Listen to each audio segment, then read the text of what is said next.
Perkembangan terbaru dari Doha, Qatar, membawa secercah harapan untuk memulai segera gencatan senjata di Gaza.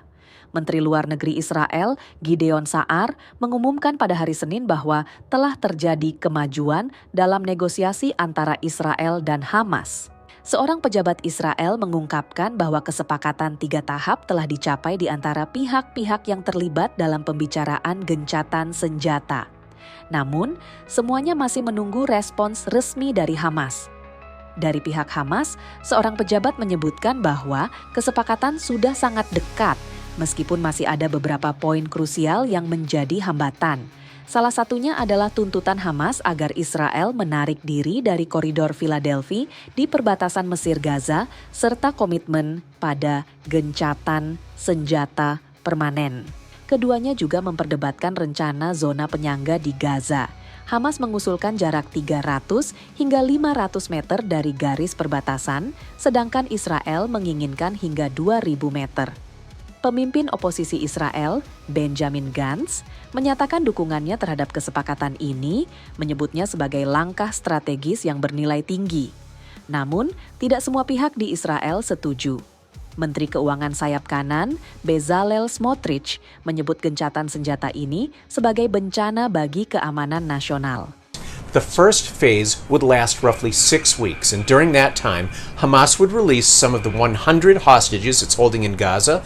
In return, Israel would pull back troops from Palestinian population centers, allow displaced Palestinians to return to their homes, and also work with international partners to surge badly needed humanitarian aid into the territory. Now, the idea is that this initial phase would open the door toward talks on a final ceasefire agreement. That would mean a complete end to the fighting. It would mean a complete withdrawal of Israeli troops from the territory.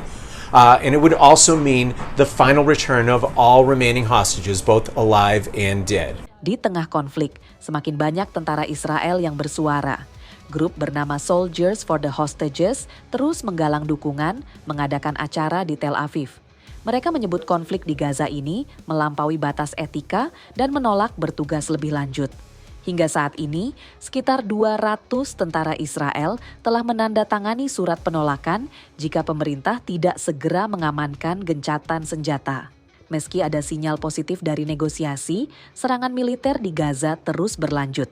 Kementerian Kesehatan Gaza melaporkan 19 warga Palestina tewas dan 71 lainnya terluka dalam 24 jam terakhir. Total korban jiwa akibat serangan brutal Israel ke Gaza sejak 15 bulan lalu telah mencapai lebih dari 46.000 jiwa dengan lebih dari 109.000 lainnya terluka. Akankah perundingan ini menjadi awal dari perdamaian yang dinanti? Kita tunggu bersama perkembangan selanjutnya. Saya Nadira, presenter Artificial Intelligence dari TV One AI. Sampai jumpa.